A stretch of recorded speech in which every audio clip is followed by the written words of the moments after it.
And we have Justin Baldoni'S attorney, Brian Freedman, shredding the New York Times as he responds to their motion to dismiss. Can you say with certainty that your client did not harass her? I can say that with certainty that my client is one of the most honorable people I've ever met, that without question, he did not. Justin has been destroyed by this. The company, the individuals at the company. This is a really serious thing. So there he says it may only be done in a court. Now, if you're Brian Freedman, there's no way you're going to show your cards if you would settle for a certain price. So he's saying we're taking this thing all the way, baby, and that's how you play chicken. That's how you play. You go straight for the jugular, right? You're about to witness the most shocking courtroom meltdown of the year.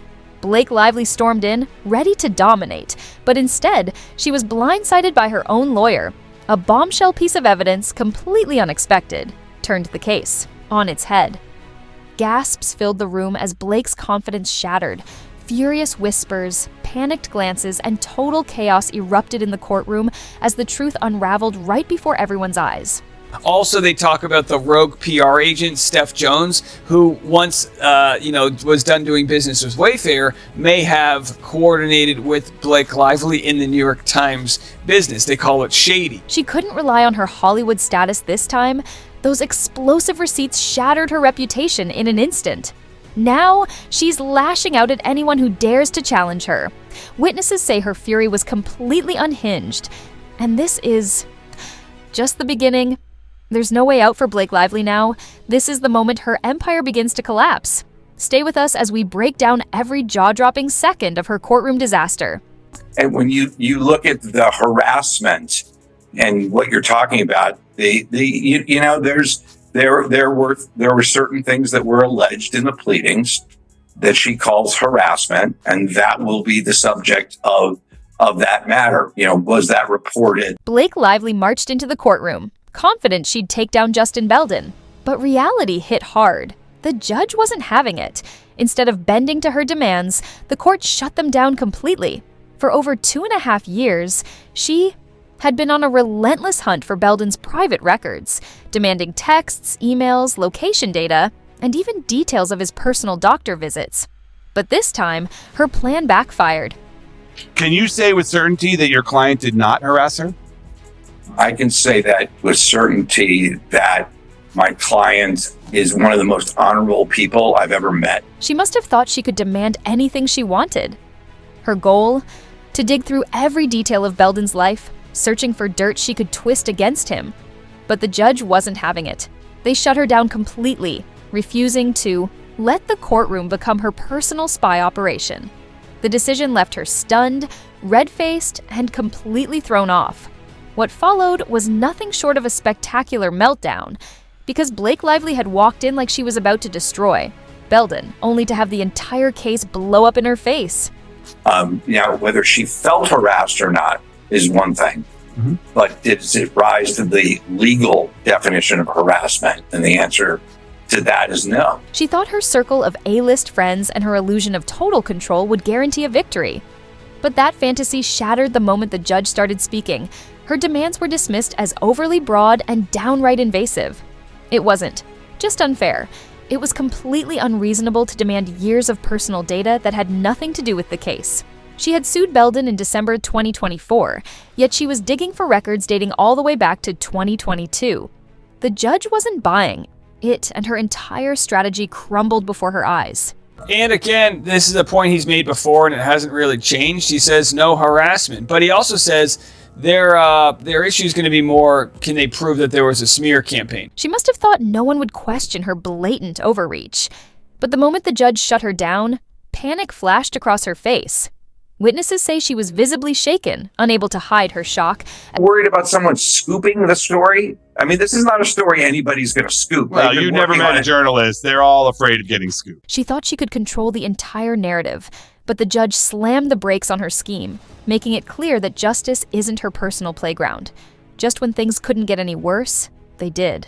The courtroom fell silent, as the judge played a leaked audio recording right then and there.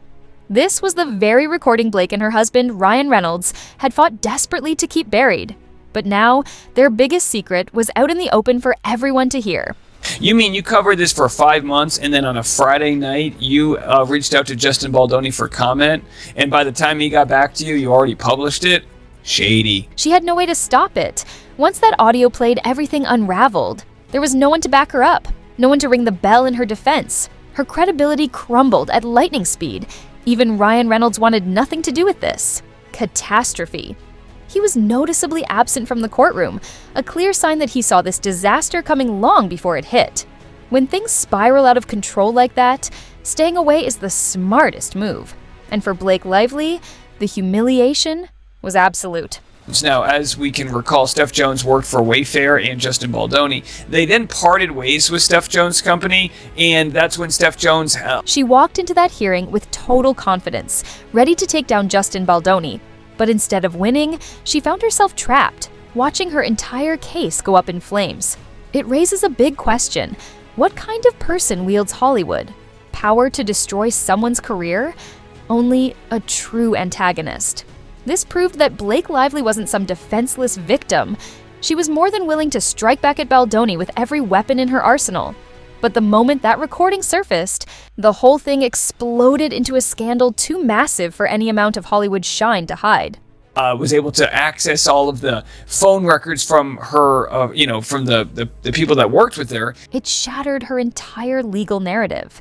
If she wanted the world to see her as someone simply seeking justice, this new revelation destroyed that illusion. Instead, it painted her as the mastermind behind Baldoni's downfall, the one pulling the strings to get him blacklisted. Blake Lively fought to keep this audio buried. She and Ryan Reynolds scrambled to push a different story, claiming it was either fake or unfairly leaked. But once it landed in the courtroom, there was no turning back. The truth was out, and there was no place left to hide. She seems like the wild card here. Do you believe Steph Jones? And just full disclosure, I've had my run-ins with her over the years. I believe she has tried to smear me in different outlets. She has a reputation as a publicist, not a great person. And you can bet she hated every moment of it. The meltdown only got worse as she realized there was no way to keep up the act, especially with an industry executive caught on tape admitting that Baldoni was blacklisted at the request of Blake and Ryan. No surprise the judge refused to entertain her wild demands for more of Baldoni's personal data. She had already proven she'd spin anything to make him look guilty. Even Ryan Reynolds, usually quick with a joke on social media, had nothing to say this time. I just think that the potential for the circus and the damage to both sides here will ultimately win out, and you guys will settle. So if that's the case, then why not just settle now? Where were his usual sharp remarks? Where was that playful charm everyone expected? Nowhere to be found? Because, let's be honest, he probably didn't want to tarnish his own image by standing behind his wife's meltdown. Behind closed doors, there's a good chance he was furious, not just at the mess she created for herself, but at the damage it was doing to him and their brand. But in public, he stayed silent, leaving Blake to clean up the chaos she had set in motion. And as for her lawyers, the moment the judge questioned her outrageous demands, they must have realized just how deep in trouble they really were. Justin has been destroyed by this. The company, the individuals of the company. This is a really serious thing. They had to know how terrible this would look, not just to the public, but to everyone in the legal community. Why did we even take this case? They might have wondered. How are we supposed to justify these ridiculous demands? Because let's be real. Asking for text messages for more than 2 years before the lawsuit even started, that's far from normal. Requesting phone records, medical history, and even location data, that wasn't just aggressive legal strategy. It was Blake, Lively grasping at straws, desperate to dig up anything on Baldoni. And that's exactly how she ended up looking. Desperate. And in this day and age, the only way that you can truly get back and is to prove your innocence. She tried to spin the outcome, acting as if she somehow won. Maybe because the judge allowed a tiny concession. But that's a classic Hollywood move. Take a crushing defeat, slap a victory label on it, and hope the public buys it. Except they don't. People see right through the PR spin. A meltdown this massive can't just be covered up with a glossy Hollywood narrative. Everyone saw her walk in with confidence, only to be shut down by the court, right there in front of the world. It's not be found guilty. It's to prove your innocence. And that's what we're actively working to. The next hearing will have a live audio feed, meaning this meltdown could get even worse. Every word, every hesitation, broadcast for the world to hear. If she tries to dodge the truth or twist the facts, more people than ever will catch on. There's no escaping this. This was her biggest fear, which is exactly why she fought so hard for that extreme protective order. She wanted everything sealed away, hidden from public scrutiny. But that plan backfired. Now, her entire strategy is out in the open, and there's no shutting it down. Wow. So there he says it may only be done in a court. Now, if you're Brian Freedman, there's no way you're going to show your cards if you would settle for a certain price. So he's saying we're taking this thing all the way, baby, and that's how you play chicken. That's how you play. You go straight for the jugular, right? She can't keep the meltdown under wraps anymore. If anything, this proves she was never interested in fair play or honesty. She wanted full access to Baldoni'S private life, digging through every detail, no matter how personal or irrelevant. But when it came to her own secrets, she fought to keep them buried.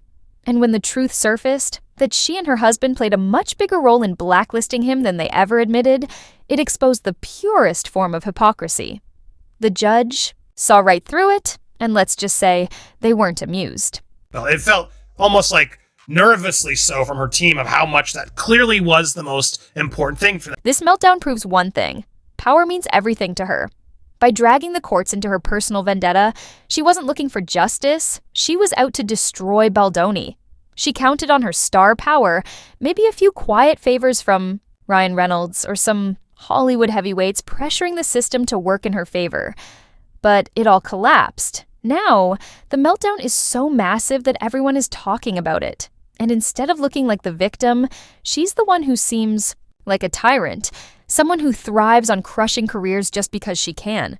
It just, given what we're looking at and what's happening and the backlash and everything else, I can't imagine Blake's celebrity friends are happy that it's gotten to this point. It's worth noting. Celebrities often have friends in the media. They can spin stories, leak favorable quotes, or quietly bury anything unflattering. But this meltdown, it was too big, too public, too undeniable. Not even the best PR teams could make it disappear. She tried, of course. But how do you hide the fact that the judge outright called her demands overly intrusive and disproportionate? It's all out in the open now. And with the meltdown front and center, even more details are beginning to surface. The judge heard the arguments. I felt Freedman made the better case. There's already talk of a second hearing, one that could expose even more secrets. And Blake Lively must be dreading it, knowing that every single misstep will be instantly broadcast to an audience that's tired of watching her try to control everything. She walked in expecting special treatment, but reality doesn't always bend to celebrity privilege. This meltdown isn't just her downfall, it's a warning to anyone else who thinks they can weaponize the legal system.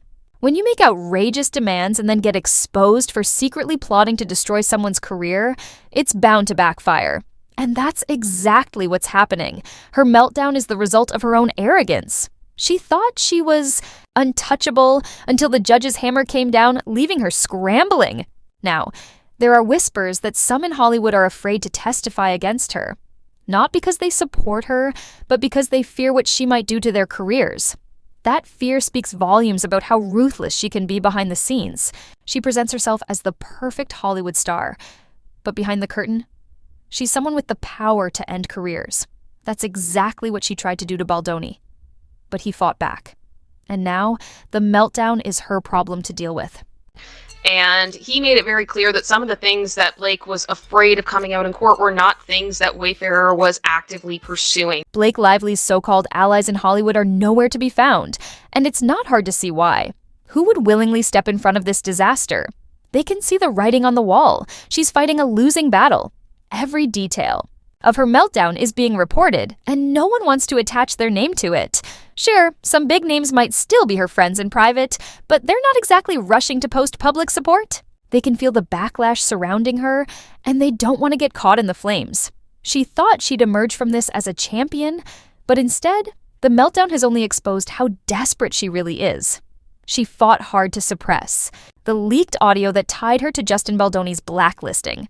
She wanted every detail of his life laid out for scrutiny while keeping her own secrets buried.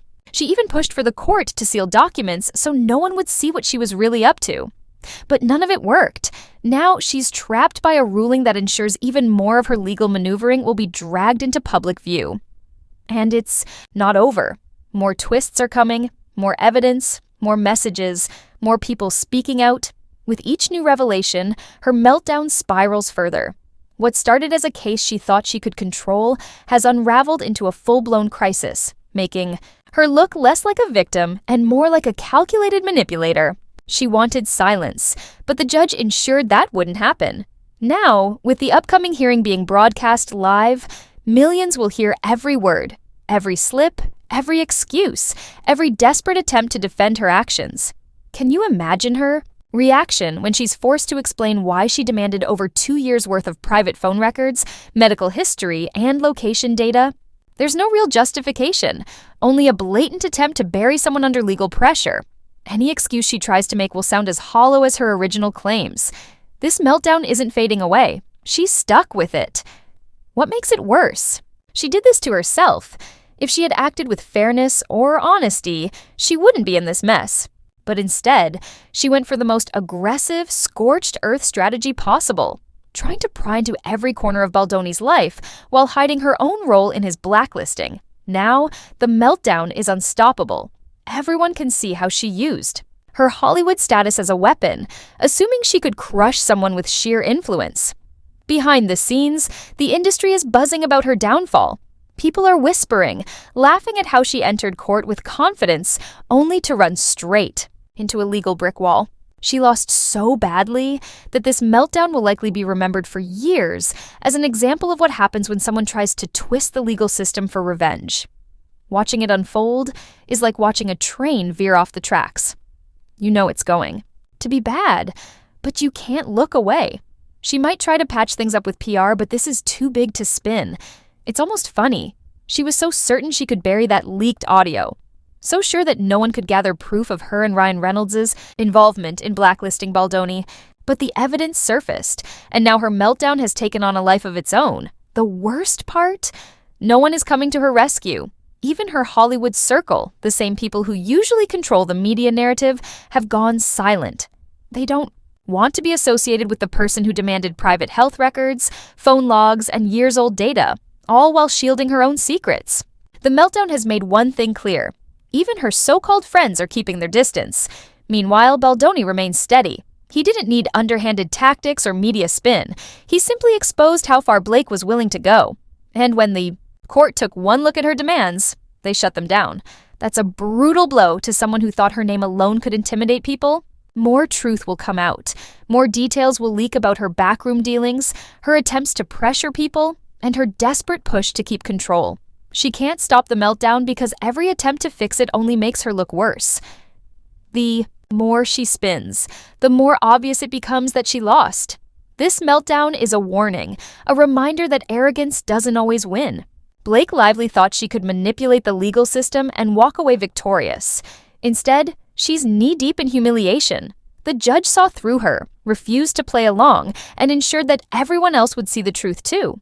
Now, alive. Audio feed is set to broadcast the next hearing, making sure nothing stays hidden. No shady PR tricks, no backroom deals, just the raw reality of what she's done. The meltdown has become entertainment in itself, with people waiting to see what she'll do next. But no matter what move she makes, the damage is done. In the end, Blake Lively's meltdown is the story of someone who thought she could twist justice for personal revenge. She overplayed her hand, got exposed, and now has to sit back and watch as her own actions destroy the image she tried so hard to protect. The more she struggles, the deeper she sinks. And no matter how much she wants to, she can't escape it now.